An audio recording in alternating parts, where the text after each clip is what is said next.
எல்லோருக்கும் வணக்கம். எல்லோரையும் செங்கோ அகாடமி யூடியூப் சேனலுக்கு வரவேற்கிறோம். இந்த காணொளியில் நாம் பார்க்கவிருப்பது 10th social science test number 1க்கான காணொளி. இது அனைத்து விதமான போட்டித் தேர்வுகளுக்கும் ரொம்ப முக்கியம். இப்போ இதில் மொத்தம் 100 வினாக்கள் பார்க்க போகிறோம்.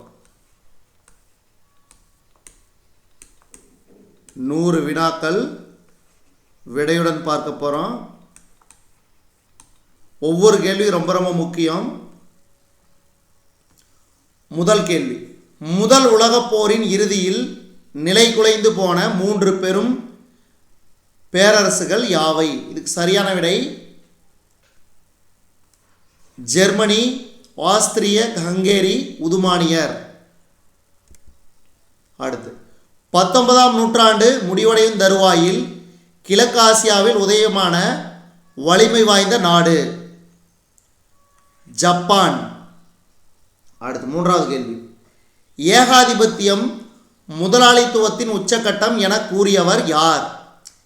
ஏகாதிபத்தியம் முதலாளித்துவத்தின் உச்சக்கட்டம் என கூறியவர் யார்? லெனின்.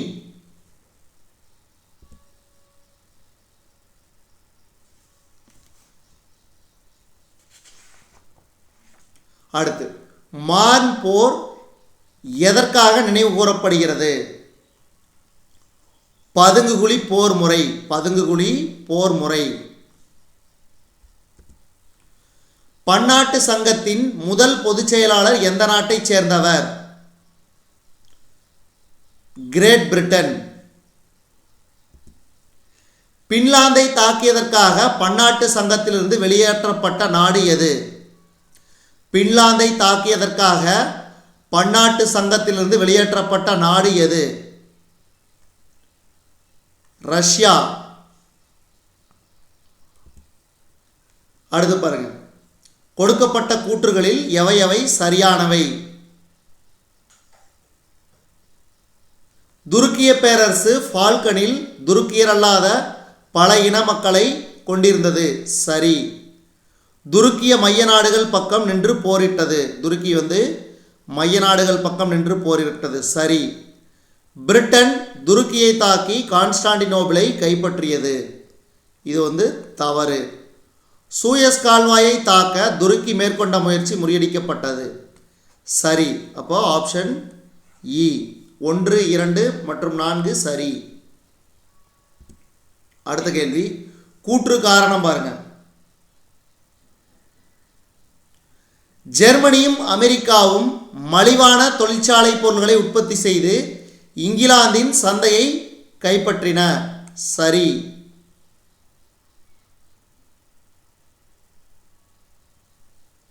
இரு நாடுகளும் தங்கள் தொழிற்சாலைகளுக்கு தேவையான மூலப்பொருட்களை உற்பத்தி செய்தன. இதுக்கு சரியான விடை கூற்று சரி. ஆனால் காரணம் கூற்றுக்கான சரியான விளக்கம் அல்ல. அடுத்து, 9வது கேள்வி, ஆப்பிரிக்காவில் குடியேற்றங்களை ஏற்படுத்துவதற்காக ஐரோப்பிய நாடுகள் மேற்கொண்ட முதற்கட்ட முயற்சிகள் இரத்தக்களரியான போர்களில் முடிந்தன. சரி. சொந்த நாட்டு மக்களிடமிருந்து கடுமையாக எதிர்ப்பு இருந்தது. சரி. காரணம் கூற்று ஆகிய இரண்டும் சரி. அடுத்து, 10வது கேள்வி, ஐரோப்பிய நாடுகளிடையே உயர்ந்த இடத்தை வகித்ததோடு உலக முதலாளித்துவத்துக்கு தலைமையாகவும் விளங்கிய நாடு. இதுக்கு சரியான விடை இங்கிலாந்து. ஆசியாவில் மேற்கத்திய நாடுகளை பின்பற்றி பல துறையில் அவற்றுக்கு நிகராக மாறிய நாடு. ஆசியாவில் மேற்கத்திய நாடுகளை பின்பற்றி பல துறையில் அவற்றுக்கு நிகராக மாறிய நாடு ஜப்பான். ஜப்பான் சீனாவின் மீது போர் தொடுத்த ஆண்டு 1894. மூவர் உடன்படிக்கை மேற்கொள்ளப்பட்ட ஆண்டு 1882. ரஷ்ய ஜப்பானிய போர் நடைபெற்ற வருடம் 1904. முதல் உலகப் போரின் போது ஜெர்மன் பேரரசர் கெய்சர் இரண்டாம் வில்லியம். இளம் துருக்கியர் புரட்சி நடைபெற்ற ஆண்டு. இளம் துருக்கியர் புரட்சி நடைபெற்ற ஆண்டு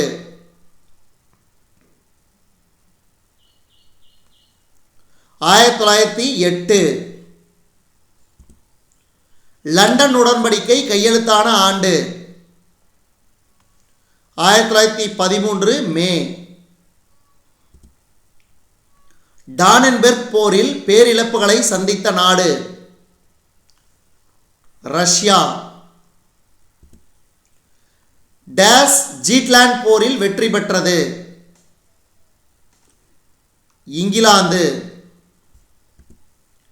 1918 டேஸ் நோயில் பல மில்லியன் மக்கள் மாண்டனர் இன்ஃப்ளூயன்சா. துருக்கியோடு மேற்கொள்ளப்பட்ட உடன்படிக்கை செவ்ரஸ். ரஷ்யாவில் கம்யூனிஸ்ட் அரசை நிறுவியவர் லெனின். பிராவுத என்பது ஒரு லத்தீன் மொழிச்சொல். அடுத்த கேள்வி, மஞ்சூரியா பன்னாட்டு சங்கத்திலிருந்து விலகியது தவறு. 1934 ஜப்பான் மஞ்சூரியை தாக்கியது தவறு. அப்ப கூற்று காரணம் இரண்டுமே தவறு. அடுத்தது, 1900 ஒட்டுமொத்த ஆப்பிரிக்காவும் ஐரோப்பிய காலனியாக மாறியிருந்தது சரி. இங்கிலாந்து, பிரான்ஸ், பெல்ஜியம் ஆகிய நாடுகள் கண்டத்தை தங்களுக்குள் பகிர்ந்து கொண்டனர் சரி. கூற்றும் காரணம் இரண்டும் சரி. இத்தாலி யாருடன் லேட்டர்ன் உடன்படிக்கையை செய்து கொண்டது? போப். யாருடைய ஆக்கிரமிப்போடு மெக்சிகோ நாகரிகம் நிலைகுலைந்து போயிற்று? மெக்சிகோ நாகரிகம். Herman quotes. பெருநாட்டை யார் தங்களுடைய பகுதிகளில் ஒன்றாக ஆக்கிக் கொண்டனர்? ஸ்பானியர்கள். லத்தீன் அமெரிக்காவுடன் அண்டை நாட்டுடன் நட்புறவு எனும் கொள்கையை கடைபிடித்த அமெரிக்க குடியரசுத் தலைவர் யார்? ரூஸ்வெல்ட். உலகத்தின் எந்த பகுதி டாலர் அரசியல் ஏகாதிபத்தியத்தை விரும்பவில்லை?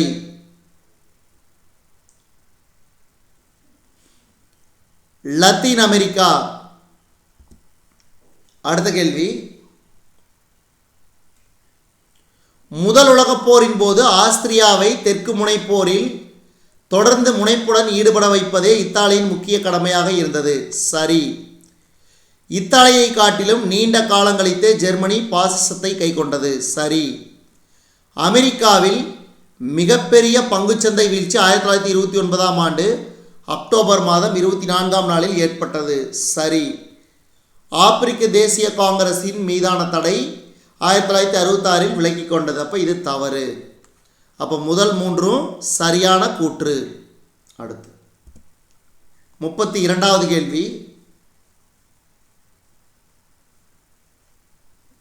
தற்காப்பு பொருளாதார கொள்கையை முன்னிறுத்திய பொருளாதார தேசியம் எனும் புதிய அலையால் உலக வணிகம் பாதிக்கப்பட்டது சரி. ஆனால் காரணம் தவறு. அப்போ கூற்று சரி, காரணம் கூற்றுக்கான சரியான விளக்கம் அல்ல. அடுத்த கேள்வி,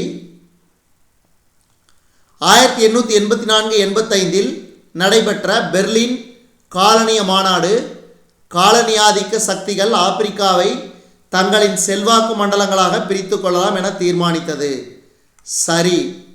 ஆங்கிலேயருக்கும் போயர்களுக்கும் தென்னாப்பிரிக்காவில் நடைபெற்ற போர் இத்தீர்மானத்திற்கு எதிர்ப்பானதாகும் சரி. அப்போ கூற்று காரணம் இரண்டுமே சரியான ஒன்று. அடுத்து, முதல் உலகப் போரின் முடிவில் அமெரிக்கா நாடு உலகத்துக்கு கடன் வழங்கும் நாடாக இருந்தது. உலக நாடுகளில் அமெரிக்கா மூலதனம் பாய்ந்து செல்வதால் உலக நாடுகள் டேஸாக மாறின, கடனாளிகளாக மாறின.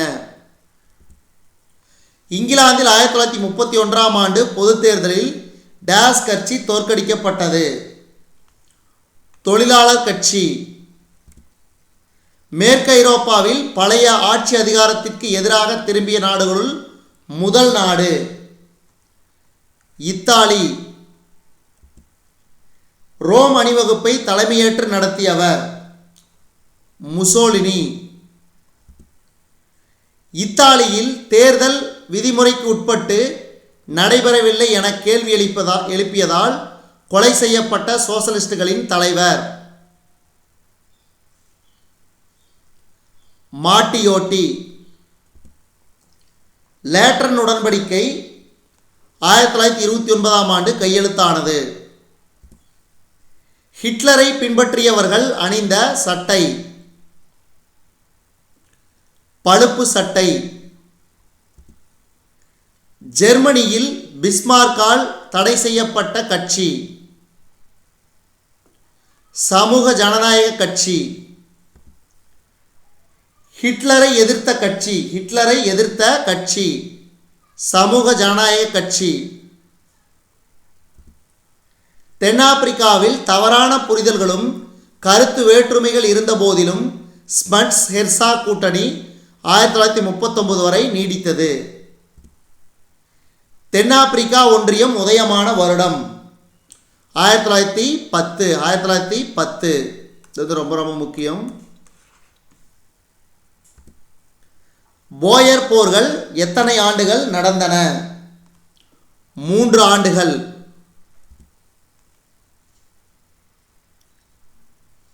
ஒட்டாவா பொருளாதார உச்சி மாநாடு நடைபெற்ற ஆண்டு 1942. யூத படுகொலை நாஜிக்களால் டேஸ் என்று அழைக்கப்பட்டது. இறுதி தீர்வு. அடுத்தது 49வது கேள்வி. முதல் உலகப் போரின் முடிவில் அமெரிக்கா நல்ல நிதி நிலைமை பெற்றிருந்தது. சரி. அமெரிக்கா உலகின் பணக்கார நாடாகவும் மற்ற நாடுகள் அதன் கடன் பெற்ற நாடாகவும் இருந்தன. சரி. கூற்றும் காரணமும் சரி, ஆனால் காரணம் கூற்றுக்கான சரியான விளக்கம் அல்ல. அடுத்து முதல் உலகப் போரின் ஹிட்லர் பவேரியா இராணுவத்தில் பணியாற்றினார். சரி. 1933இல் பவேரியாவில் அதிகாரத்தை கைப்பற்ற ஹிட்லர் முயன்றார். தவறு. இந்த புரட்சி அவரை சிறைக்கு அனுப்பியது. சரி. சிறைச்சாலையில் இருந்த காலத்தில் அவர் தனது சுயசரிதையை எழுதினார். தவறு. அப்போ முதல் கூற்றும் 3வது கூற்றும் மிகச்சரியானவை. ஜப்பான் சரணடைவதாக எப்போது முறைப்படி கையெழுத்திட்டது? செப்டம்பர் 2, 1945. பன்னாட்டு சங்கம் உருவாக்கப்படுவதில் முன்முயற்சி எடுத்தவர் யார்? Woodrow Wilson. ஜப்பானிய கப்பற்படை அமெரிக்க கப்பற்படையால் எங்கே தோற்கடிக்கப்பட்டது? மிட்வே போர். அமெரிக்கா தனது முதல் அணுகுண்டை எங்கே வீசியது? ஹிரோஷிமா. இது எங்க இருக்குது? ஜப்பான். ஹிட்லர் எவரை மிகவும் கொடுமைப்படுத்தினார்? யூதர்களை.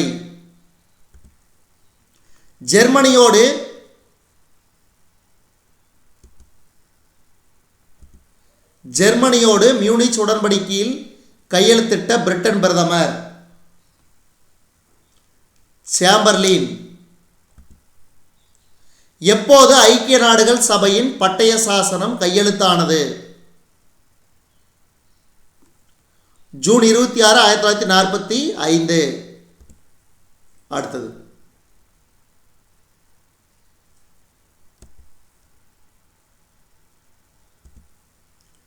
குடியரசுத் தலைவர் ரூஸ்வெல்ட் அமெரிக்கா தனது தனித்திருக்கும் கொள்கையை மாற்றியமைக்க வேண்டும் என்பதை உணர்ந்தார். சரி. ரூஸ்வெல்ட் 1941 கடன் குத்தகை திட்டத்தை தொடங்கினார். அப்ப கூற்று காரணமும் சரி. பன்னாட்டு சங்கம் உருவாக காரணமானவர் உட்ரோ வில்சன். முதல் உலகப் போரின் முடிவில் கையெழுத்தான உடன்படிக்கை வெர்சைல்ஸ் உடன்படிக்கை. பன்னாட்டு சங்கத்தில் உறுப்பினராகாத நாடு அமெரிக்கா. ஐநா சபை தோற்றுவிக்கப்பட்ட வருடம் 1945. 1945. ஐநா சபையில் தற்போதுள்ள உறுப்பினர்களின் எண்ணிக்கை 193. ஐநாவின் செயற்பாட்டு அங்கம் செயலகம். அமெரிக்கா முத்து துறைமுகத்தை தாக்கிய நாடு ஜப்பான். அமெரிக்காவில் கடன் குத்தகை திட்டம் கொண்டு வரப்பட்ட ஆண்டு 1941. பெவரிட்ஸ் அறிக்கை வெளியிட்ட நாடு இங்கிலாந்து. பொருளாதார பெருமந்தம் ஏற்பட்ட வருடம் 1929.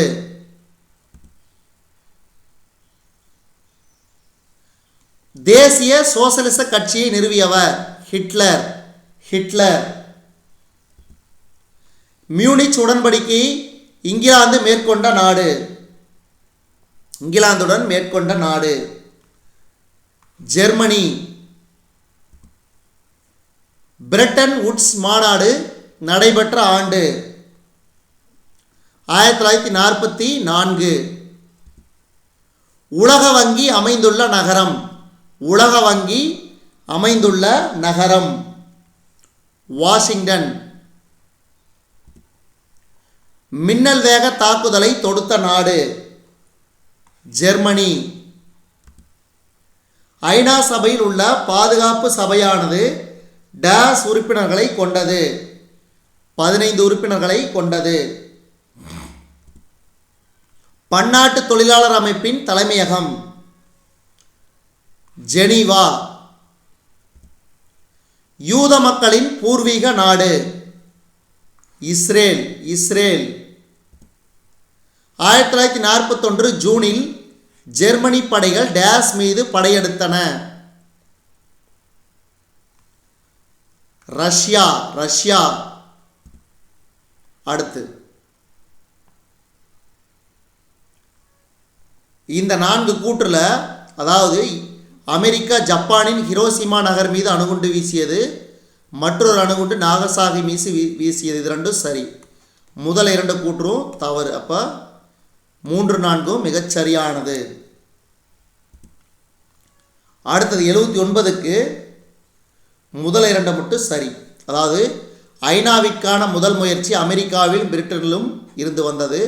1941 ஆண்டில் அமெரிக்காவும் பிரிட்டனும் அட்லாண்டிக் சாசனத்தை வெளியிட்டனர். அப்போ முதல் 2 சரி, இது 2 தப்பு. அடுத்து 80வது கேள்வி. இதில் பாருங்க, அதாவது முதல் கூற்று மட்டும் தவறு, மீதியெல்லாம் பாருங்க. நேச நாடுகளும் தலையிடா கொள்கை மனநிலையை உறுதியாக இருந்தன. அமெரிக்கா பன்னாட்டு சங்கத்தில் உறுப்பினராகவில்லை. சரி. பன்னாட்டு சங்கம் ஒரு பயனற்ற சங்கமாக இருந்தது. அப்போ 2, 3, 4 மட்டும் சரியானது. அடுத்து பாருங்க, 1941 டிசம்பரில் ஜப்பானிய கடற்கப்பல் படைத்தளத்தை அமெரிக்கா தாக்கியது. தவறு. பல ஜப்பானிய போர்க்கப்பல்களும் போர் விமானங்களும் அளிக்கப்பட்டன. தவறு. அப்போ கூற்று மற்றும் காரணம் 2ம் தவறு. அடுத்து, எந்த அமெரிக்க குடியரசுத் தலைவர் பொது உடைமை கொள்கையை கட்டுக்குள் அடக்க ஒரு கொள்கை வரைவை முன்வைத்தார்? ட்ரூமன். சீனாவில் மக்கள் அரசியல் கலந்தாய்வு மாநாடு எப்போது நடைபெற்றது? செப்டம்பர் 1949. அமெரிக்க ஐக்கிய நாடும் அதன் ஐரோப்பிய நேச நாடுகளும் சேர்ந்து சோவியத் நாட்டின் ஆக்கிரமிப்பை தவிர்க்க ஏற்படுத்திய அமைப்பின் பெயர் நேட்டோ. அமெரிக்க ஐக்கிய நாடுகளும் ஐரோப்பிய நேச நாடுகளும் சேர்ந்து உருவாக்கிய அமைப்புக்கு பேர் நேட்டோ. பாலஸ்தீன விடுதலை இயக்கத்தின் செயற்குழுவிற்கு 1969 தலைவராக பதவியேற்றவர் யார்? யாசர் அரஃபத். வடக்கு மற்றும் தெற்கு வியட்நாம் எந்த ஆண்டு ஒன்று சேர்க்கப்பட்டது? 1976. எந்த ஆண்டு வார்சா ஒப்பந்தம் கலைக்கப்பட்டது? 1991. அடுத்து இதுக்கு உண்டான இந்த கூட்டுல சரியான விடை 1 மற்றும் 3 மட்டும் சரி. அதாவது கற்றறிந்த சிறுபான்மையினரின் தாக்கத்தில் சீனாவின் இளம் பேரரசர் துவக்கிய சீர்திருத்தங்கள் 100 நாள் சீர்திருத்தம் என்று அழைக்கப்பட்டது. இது வந்து 1898.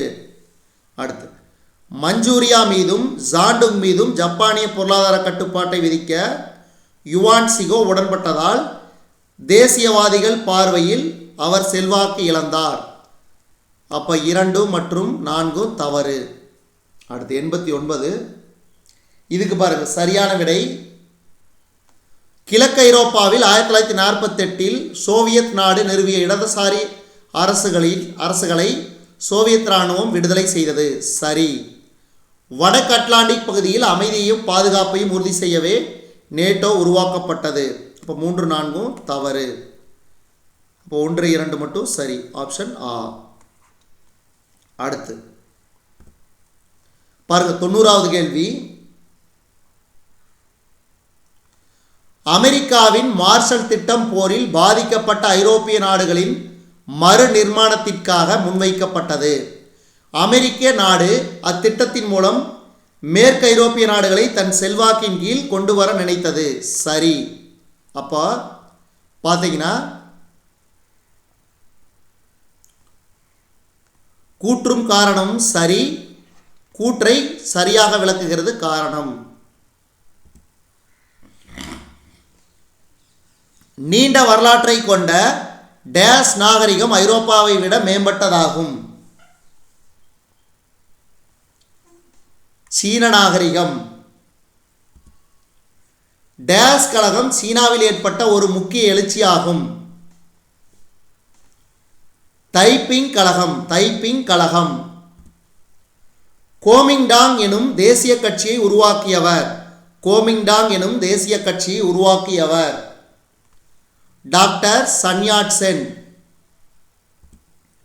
மாவேவின் நீண்ட பயணம் தொடங்கிய ஆண்டு 1934.